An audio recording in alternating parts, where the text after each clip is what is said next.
so many pieces all back together now. What's your vision?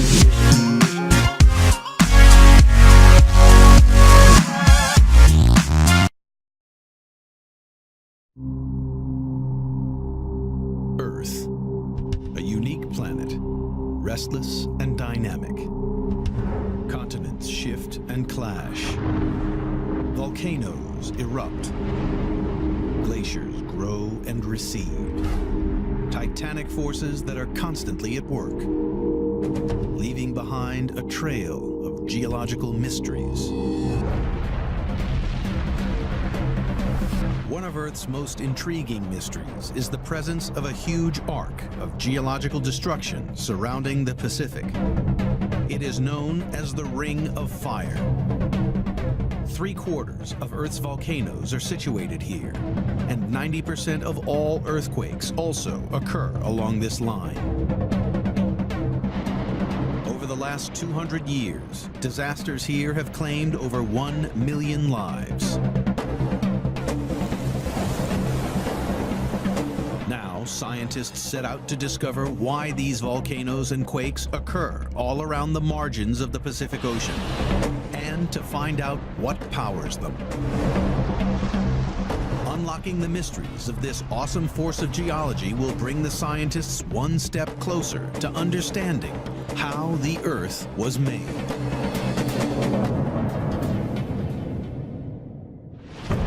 The Ring of Fire is one of the most extensive zones of destruction on planet Earth. Its most visible features are the hundreds of volcanoes that line the shores of the Pacific Ocean. They form an arc which extends 25,000 miles from South America along America's northwest coast to Alaska, and then down through Russia, Japan, and Southeast Asia, all the way to New Zealand. Cataclysmic eruptions have occurred here throughout history.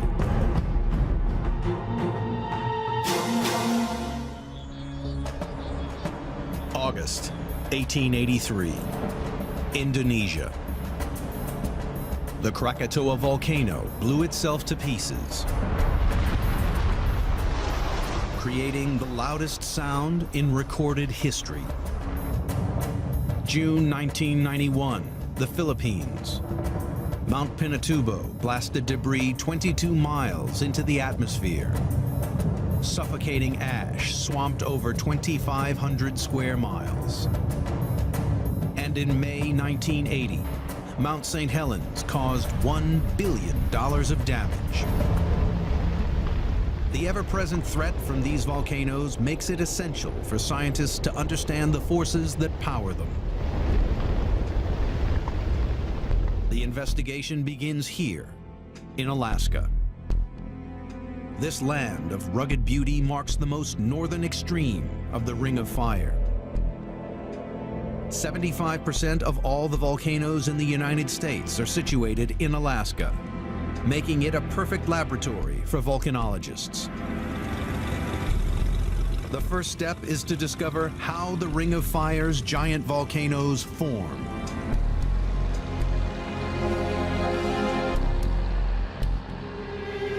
We're headed to Augustine Volcano, which lies in Cook Inlet, and it's part of the chain of volcanoes that extends all the way down into the Aleutian Islands. It's a 60-mile journey out across the frigid Alaskan water. In the distance, the volcano soon appears. There's the Augustine Volcano over there. It's going to be a perfect day to visit. From high above the clouds, Dr. Bull can gain a clear view of the volcano's distinctive outline. Augustine is a stratovolcano, the type of volcano found all around the Ring of Fire. Stratovolcanoes are quite unique in that they are shaped as beautiful cones, and Augustine is a perfect example of that. Augustine last exploded in January 2006, the most recent of 7 eruptions here since 1935. Over the years, solidified lava flows have gradually built up on the volcano's flanks. To investigate what makes these volcanoes so dangerous, Dr. Bull climbs high up on the side of one of these lava flows. This lava is made up of blocks. There's bits that are a little denser than others, and you can see there's a lot of different pieces to it. So we call this a blocky lava flow. This blocky lava provides a crucial clue as to why the Ring of Fire volcanoes can be so deadly. This lava is more thick when it comes out of the volcano, and its thickness will have an effect on how it runs down the slope. The thickness or viscosity of lavas can be shown in a number of ways. Hawaii lavas are quite runny. Honey is a perfect example of that. If you have the volcano putting out Hawaii-like lava, it's going to run quite easily down the rock. Whereas if you have something more like these blocky lavas, they're going to be a little bit more like peanut butter. They'll still run, but the viscosity is much greater. The viscosity of lava is primarily determined by the amount of silica it contains. Silica is the most abundant mineral in Earth's crust. The more silica, the thicker or more viscous a lava is likely to be. Hawaiian lava contains little silica, so it's runny and produces a relatively flat landscape. But Ring of Fire lavas are rich in silica, making them sticky and less able to flow, creating tall, cone-shaped stratovolcanoes. During the 2006 eruption of Augustine, thermal imaging cameras were used to study the volcano. They showed this sticky lava building up layer upon layer. But the thickness of this lava also makes these volcanoes lethal. Because these volcanoes have lava that is thick, things don't move through them very well. And bubbles of gases can build up. Deep in the earth, under immense pressure, molten rock called magma contains dissolved gas. But as this magma rises, the pressure decreases. This drop in pressure means bubbles of the gas begin to appear, just like opening a bottle of soda. If the magma is runny, these gases can safely escape. But in sticky, silica-rich Ring of Fire magma, the gases can get trapped, often with terrible consequences. It's like trying to have a bubble move through peanut butter. It won't happen quite so easily. So there's a lot of pressure that builds up. And once that pressure builds up, it reaches a point where it can't take all that pressure anymore. The result? Giant explosions caused by the catastrophic buildup of gas inside the molten rock. This is the reason Ring of Fire volcanoes can be so dangerous. But it's not usually the initial explosion that kills. It's what happens next. Those explosive eruptions can create plumes that go up for tens of miles. When these plumes run out of energy, they can collapse back down the sides of the volcano in a superheated avalanche of ash and gas. With temperatures of 1,300 degrees Fahrenheit and speeds over 100 miles per hour, these flows destroy everything in their path. A terrifying consequence of the explosive eruptions caused by gases building up inside thick lava. In the next stage of her investigation, Dr. Bull searches for clues as to how this sticky lava forms. On Augustine's lower slopes, she hunts for lava samples from inside the volcano. This giant block of solidified sticky lava was once molten magma deep underground. It was blasted out here during an eruption, and it came with some intriguing evidence. So what I'm seeing in this rock is a lot of minerals and a little bit in some cases of hornblende. The presence of these hornblende crystals provides a crucial clue to how the magma formed. This is important in telling us something about magma conditions where the hornblende crystallized. Hornblende is a mineral that only forms in the presence of water. These hornblendes show water exists deep in the earth. Scientists suspect this water plays a crucial role in creating the magma that powers volcanoes. Deep underground, rocks are hot and semi-solid. It might seem that the presence of water would cool them down. But that's not what happens. This water, which is under huge pressure, alters the rock's structure and causes them to melt, forming plumes of magma. This molten rock soars up to the surface, building giant volcanoes.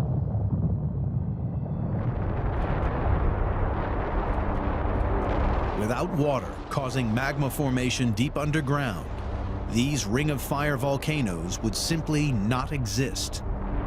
A lot of this process we're still working on and we don't understand, but there's a fair amount of it that we do. And water has a very significant role in when and how rocks melt.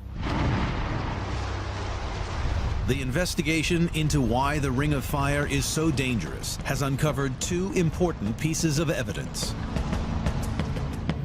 Blocky lava flows are evidence of thick, viscous magma which traps gases inside volcanoes, leading to explosive eruptions. And hornblende crystals reveal that water deep underground encourages the formation of the magma that powers the volcanoes. The geology detectives figure out how this water gets underground and make a remarkable discovery: the chemical signature of microscopic organisms inside the volcanoes. All around the Ring of Fire, explosive magma is forming deep underground, fueled by water. Solving the mystery of where this water comes from is the key to how scientists will figure out why the Ring of Fire is so dangerous. The investigation now turns to Mount Lassen, an active volcano in Northern California. Surrounding the volcano are bubbling hot springs, boiling mud, and volcanic vents called fumaroles, belching superheated steam and gas. All this thermal activity is driven by the immense heat rising from magma deep underground. By sampling the gas coming from these fumaroles, scientists hope to discover the source of the water which causes the magma to form.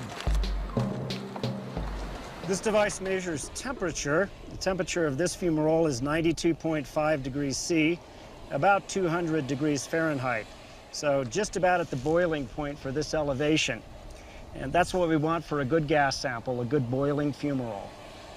So you can see what's happening at the surface here, all the steam coming out of the ground, but it's the gases that are along with this steam that we look at closely. And the composition of those gases tell us about what's happening at various depths beneath the ground where we can't see. Tests on these gases, collected from volcanoes all around the Pacific Ring of Fire, have revealed something surprising. The gases contain carbon-12, a type of carbon that comes from living organisms. The specific levels of C12 found here are the unique signature of tiny sea organisms called phytoplankton. Billions of phytoplankton live in the ocean. As they grow, they absorb carbon-12 into their cells. When they die, they fall to the bottom, forming layers of sediment. In this way, their carbon-12 is transferred to the seafloor.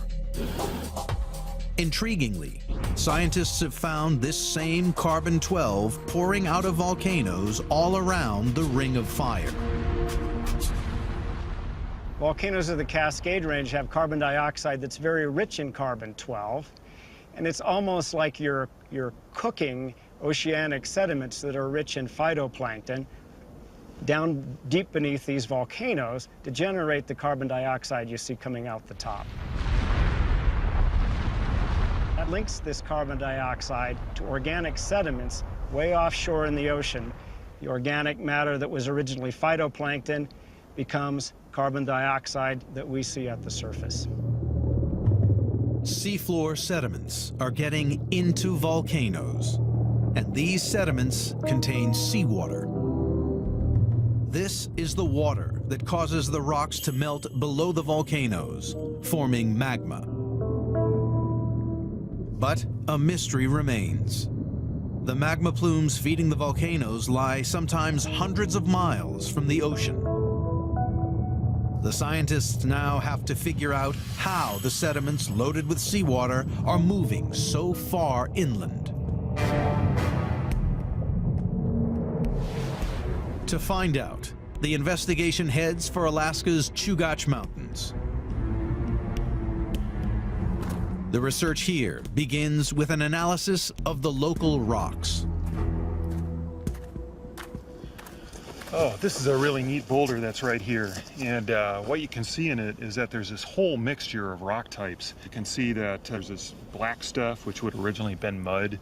There's several different colors of kind of greenish rocks, which would be kind of different flavors of volcanics. So here it looks like there's limestone. And I'm going to put some acid here, and if it fizzes, it's limestone. Yep, sure enough, that's what it is. And this would have formed in the ocean. And so this is made up of the bodies of little critters. It got incorporated into this rock, and now it's up here in the Chugach Mountains. The presence of jumbled oceanic rocks 20 miles from the sea is evidence that something remarkable is happening at the bottom of the ocean. The fact that you have this mixture of rock types here is evidence for the seafloor moving. Geologists know that only an enormous process called subduction could shift these mixed ocean sediments here. Subduction occurs when the seafloor moves and slides down under the land. As it descends, the top sediment layers are scraped off by the land like a snowplow scoops up snow. They're pushed up into a huge mound of mixed-up rocks. The Chugach Mountains were formed in this way. The seafloor, loaded with water, now continues down into the earth. This is how seawater gets deep underground, where it creates the magma plumes that build the Ring of Fire's explosive volcanoes.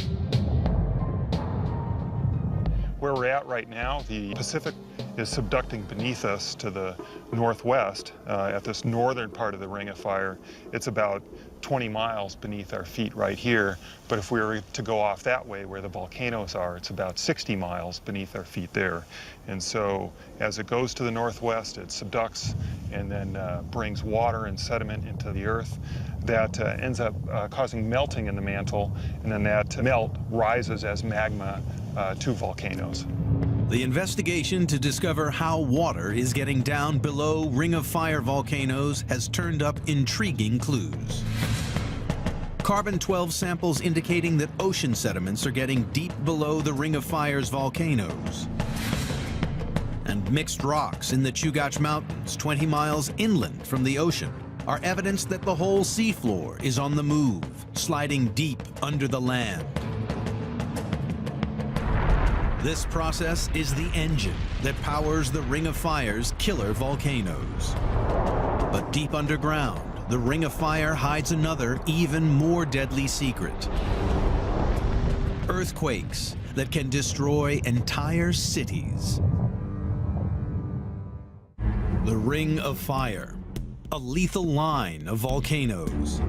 75% of all the volcanoes on the planet.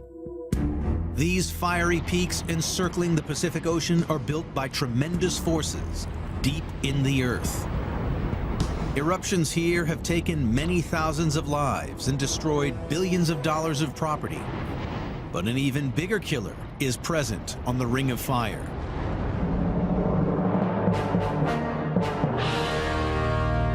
earthquakes. 90% of the world's quakes occur in this narrow band around the Pacific, often with disastrous results. Sumatra, September 2009. A giant earthquake left more than 1,000 people dead. Mexico, September 1985. More than 9,000 people were killed by a massive magnitude 8 quake that shook Mexico City. And Alaska, March 1964. North America's greatest ever recorded earthquake near Anchorage. This quake was so powerful, ground movements were observed 4,000 miles away in Florida. Such awesome power drives scientists on to discover why these deadly quakes occur all around the Ring of Fire. The investigation moves to Prince William Sound, 36 miles from the epicenter of the 1964 Alaskan disaster. We're at the northern edge of the Ring of Fire, and we're going to be looking at evidence for how geologically active this area is today. Heusler heads for Montague Island, a place that's permanently scarred by the powerful forces which shape this entire region. On land, he finds a rugged, boulder-strewn shoreline. So you can see we're at the edge of the ocean. We're in a high-energy environment. There's boulders all over the place. And we're at the top of the beach. Waves have been crashing here and basically getting rid of the little tiny rocks, leaving only boulders behind. And then right here, you can see that these boulders are kind of lined up against each other like dominoes. And so it takes big waves to sort of flip these over and line them up kind of like dominoes like that right here. But it's not this rocky beach that reveals how violent Ring of Fire quakes can be. The real evidence lies 1/4 of a mile inland. Heusler hunts through the thick undergrowth.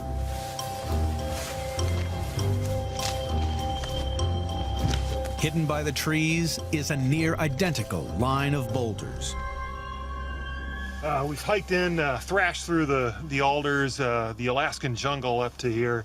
We're probably 25 or 30 feet above sea level at this point. And what we have here is a beach. I mean, this is basically a perfectly preserved, high-energy beach environment like we were looking at down on the shoreline. And you can see here, once again, there's these big boulders that are sort of laid over in this domino-like fashion, sort of pointing uphill as a result of this big waves pounding on the beach, flipping the boulders over, pointing in the uphill direction. This inland raised shoreline runs for hundreds of yards, parallel with the ocean. It's a key piece of evidence, and it can only mean one thing. The land itself must have recently risen up out of the ocean, taking the entire shoreline with it. It means that there was an event that was essentially an instant in which this region was uplifted to this elevation and made this here. This has to have been a result of a big earthquake. Really cool. What we're looking at here is a result of the 1964 Great Alaska Earthquake. Pretty much right here where we're at is where there was the largest uplift that occurred. The massive earthquake here not only lifted the land out of the sea, it also caused a wave of destruction, devastating nearby Anchorage. It was a magnitude 9.2. It was the second largest earthquake ever recorded on Earth. It was just enormous. It lasted 4.5 minutes of ground shaking. What happened throughout this region offers evidence of the type of quake that makes the Ring of Fire so dangerous. So we know from this kind of earthquake that occurred here in 1964 that this was a thrust-type earthquake, or even there was a fancy term, megathrust earthquake, because it was so big that occurred right here. And this is a result of the slippage of one piece of rock over another, or one underneath the other. Megathrust quakes like this are the most powerful on Earth. and are one of the great dangers of the Ring of Fire. If they occur under the ocean, they can generate killer waves called tsunamis. The Great Alaskan Earthquake of 1964 caused a tsunami over 200 feet high. Waves traveled over 1,700 miles, claiming lives as far away as California. But this disaster was nothing compared to what happened in 2004. On December 26th, tragedy struck when an enormous underwater megathrust earthquake off the Asian coast generated monster waves. The coastlines of 14 countries were swamped, killing more than 200,000 people. The vast scale of this disaster was a brutal indication of the power of megathrust earthquakes. And it's given urgency to finding out why these quakes happen all around the Ring of Fire.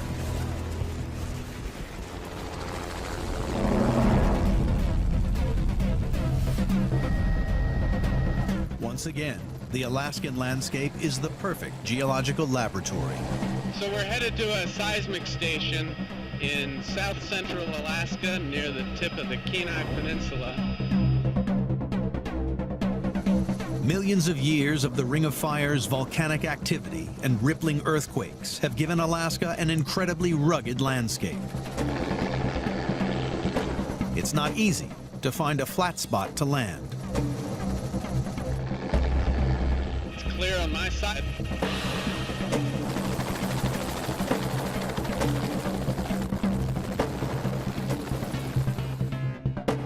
High on the hillside lies West's seismic station, protected under the yellow cover from the elements and the local bears.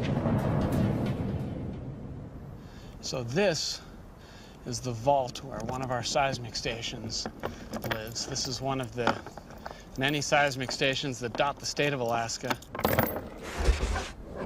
Several thousand seismic stations like this exist, all the way from Alaska down to California. And this whole system together monitors any kind of seismic activity, any sort of earthquakes throughout this whole area. It's part of a whole network on all of the volcanoes around here, on the mainland, and throughout this whole area. So the seismic data can be used not only to judge the severity of the earthquake, or the magnitude, but also, when taken across a number of stations, to pinpoint the location of that earthquake. In Alaska, we're looking at about 1,500 earthquakes every month. And you take all of those together and you start to see patterns. They map out a ribbon of earthquake activity that follows all along the coast. This ribbon of earthquake activity extends all around the Ring of Fire. But it is what scientists can see below the surface that is most revealing. If you look at it from the side, you see that actually the earthquakes that are happening close to the ocean tend to be shallow, but as you go inland, they're deeper. And they create this dipping feature that starts out in the ocean and then dips down beneath the continent. This giant dipping feature provides conclusive evidence for how the megathrust earthquakes are generated. The earthquake epicenters exactly follow the path taken by the seafloor as it moves down underneath the volcanoes. Earthquakes are triggered as the rocks slide past each other down into the earth. It is this subduction of the seafloor beneath the land which creates the Ring of Fire's lethal megathrust quakes and builds its explosive stratovolcanoes. So all of these observations, the volcanoes, the line of seismic activity, the big earthquakes at the interface, all of those are part of one system. They all tie together and are interrelated. The investigation into why the Ring of Fire is prone to such lethal earthquakes reveals a raised shoreline, evidence that the Ring of Fire suffers the most violent megathrust earthquakes. And seismic data shows that these killer quakes are caused by subduction, the movement of the seabed, which also builds the Ring of Fire's giant volcanoes. To discover exactly where this awesome process of subduction occurs, oceanographers search for the deepest and most inaccessible places on the entire planet. The journey to understand why the Pacific Ring of Fire is so volatile has revealed the critical role of subduction, which pushes the seabed deep down into the Earth. In Alaska's Prince William Sound, investigators search for where the seafloor is vanishing below the land. There are ridges, outcrops, canyons, gullies, mountains underwater. And so the ability to make a continuous map of the seafloor, get a full picture of it, gives you the ability to understand how the seafloor is put together and what it has to do with the way the Earth functions. Reynolds is using high-tech echo-sounding technology to monitor the exact depth of the seafloor. A sound wave is sent from beneath the ship. The time it takes to reach the seafloor and return gives an accurate reading of depth. Reynolds' research shows that all around the Alaskan coast, the seabed is relatively shallow. But farther out towards the open ocean, the readings change dramatically. So in general, around the world, when you go out from land, you cross over a relatively flat shelf, down the slope and into the deep ocean basin, which is very flat. But around the Ring of Fire, as you go out from land, across the shelf, down the slope, instead of going directly into a flat ocean basin, you go across a very deep trench. These trenches are the deepest areas on the planet, and the one around Alaska reaches approximately 21,000 feet. These giant features are called subduction trenches. The largest are deep enough to swallow all of Mount Everest. They mark the exact spot where the seafloor disappears down into the Earth, the process that jolts the land in megathrust earthquakes and forms the volcanoes that make the Ring of Fire so dangerous. The Ring of Fire is named for these volcanoes that circle the Pacific Ocean. But offshore of the volcanoes, wherever you have a chain of volcanoes, you also have one of these deep ocean trenches. The location and shape of the Ring of Fire is determined not by its famous volcanoes, but by the position of these deep subduction trenches miles out in the ocean. And by mapping the location of all the trenches in the Pacific Ocean, scientists have made a further, even more significant discovery. High-tech imaging has made it possible for scientists to visualize the Earth drained of its oceans. This reveals that these deep trenches outline the edge of a giant rock slab, or plate, that makes up the entire floor of the Pacific Ocean. This huge Pacific plate is one of 14 plates which cover the entire surface of the planet. Subduction occurs where this plate rubs against one of its neighbors, producing the line of volcanoes which extends all around the Pacific. But the investigation isn't finished. Experts journey to Tiger Mountain in Washington State to figure out how such huge plates can be shifted against each other. GPS that you use to drive around can tell you where you're at on a city block or on a street to within a meter or so.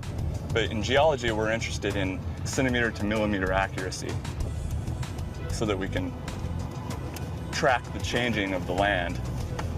It's much more subtle. High on the mountainside, Flake has set up a GPS marker point. Here we are on Tiger Mountain. This is our GPS unit. What we have is these metal rods going into solid bedrock, cemented in so that there's no motion. This GPS antenna allows us to measure point positions per day of where this spot is. A network of these GPS antennas across North America provides evidence for the monumental forces which power the Ring of Fire. This is just a single antenna. There's hundreds all across the western United States to give us a better picture of what's going on with the ground surface. By combining all the data of these GPS, we're able to see that North America is actually moving. The entire continent is moving westwards at about 3 inches per year. This movement is possible because the Earth's crust rides upon a hot, soft layer of rock called the mantle. Well, the mantle is so hot and it's such a high pressure, and the temperature is hotter as you get towards the center of the Earth. That's going to want to move out and convect, just like a boiling pot of water. And so it creates a convection current coming up to the surface, which then drags along those plates on top. These phenomenal convection currents force the Pacific Plate into its neighbors, driving the process of subduction. As the plates get dragged by the mantle convection currents, they impede upon other plates. One has to give, so one dives down underneath another, and then the trapped water from its ocean sediment escapes and melts the upper-lying mantle, and that creates hot magma that rises to the surface and creates the volcanoes that form around the Ring of Fire. The investigation into the forces that drive the Ring of Fire has now found subduction trenches that reveal the shape of the entire Pacific Plate, and GPS data providing evidence for the convection currents which force this giant plate against its neighbors. It is this movement of the entire Pacific Plate and the resulting subduction of the seafloor down the trenches that shapes and builds the Ring of Fire. But one final mystery remains. Vast sections of the seafloor are constantly being destroyed. But despite millions of years of subduction down these trenches, the planet's seafloors have never been eradicated. The geology detectives can now reveal why. All around the Ring of Fire, enormous volcanoes dot a landscape warped by violent earthquakes. Geologists could only assume one thing. Somewhere far out in the ocean, volcanic activity must be creating new seafloor rocks, replacing those destroyed here during subduction. Beginning in 1977, a series of expeditions set out to investigate where this occurred. Scientists realized that if volcanic activity was constructing new seabed, the surrounding water should be warm. The Alvin submersible was equipped with high-tech sensors to discover where this warm water existed. To begin with, the crew searched the seafloor without any luck. But then they hit the jackpot. A column of rock pumping out superheated water. This is a black smoker. Measurements of the water around these features have found temperatures in excess of 750 degrees Fahrenheit. This heat comes from magma welling up from inside the planet. It was a discovery that provided the evidence the scientists needed. These volcanic marvels mark the location of giant features called mid-ocean ridges. At these ridges, on the bottom of the ocean, powerful convection currents in the mantle separate Earth's plates, allowing lava to spill out onto the seabed. New oceanic crust is constantly being formed out on the mid-ocean ridges. That crust moves away from those ridges toward the edge of the continents where we're located now. In this way, the seafloor is constantly renewed, replacing material destroyed by subduction at the edges of the ocean. These mid-ocean ridges exist at the bottom of every ocean on Earth. They provide a never-ending supply of new rock, keeping alive the entire plate tectonic cycle. Well, this is a planetary scale process. This is the planet itself circulating, and the rock and the magma from deep inside the Earth welling up to the surface, forming this crust. And then that crust dives back down into the Earth at the subduction zones, at the trenches. And it's mixed back into the solid earth. So great is the power driving this system that experts see no end to the constant movement of plates around the planet. The forces involved with plate tectonics caused by the heating from the inner core of the Earth is so astronomical that there is nothing that will stop it. It seems like the Ring of Fire will go on for some period of time. It looks as if we've been having subduction here underneath southern Alaska on the order of 200 million years. And it looks like there's no evidence that's going to stop anytime soon.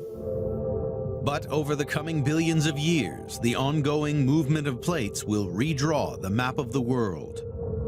The Pacific Plate is moving, and things on it ride with the plates that are being subducted. So, for example, the Hawaiian Islands are moving up here to Alaska.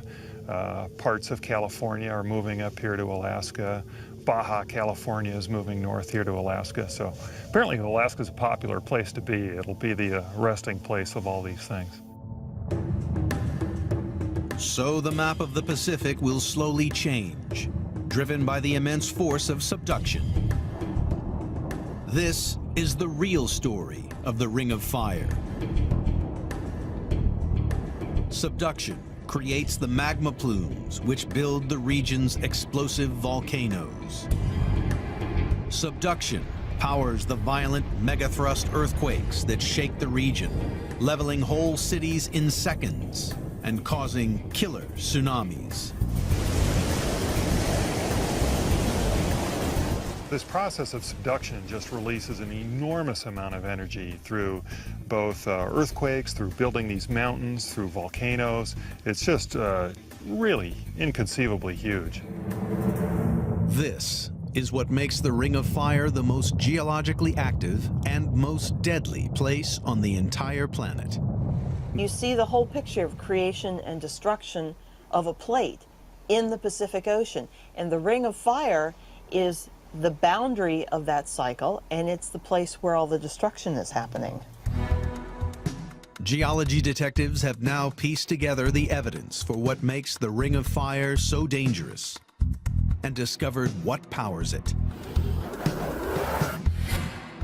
Violent eruptions of explosive blocky lava build the Ring of Fire's famous volcanoes.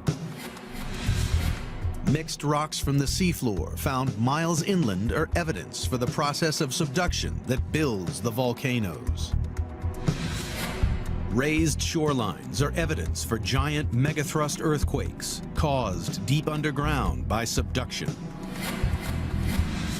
And GPS plots provide evidence for the immense convection currents deep in the Earth which drive the entire system.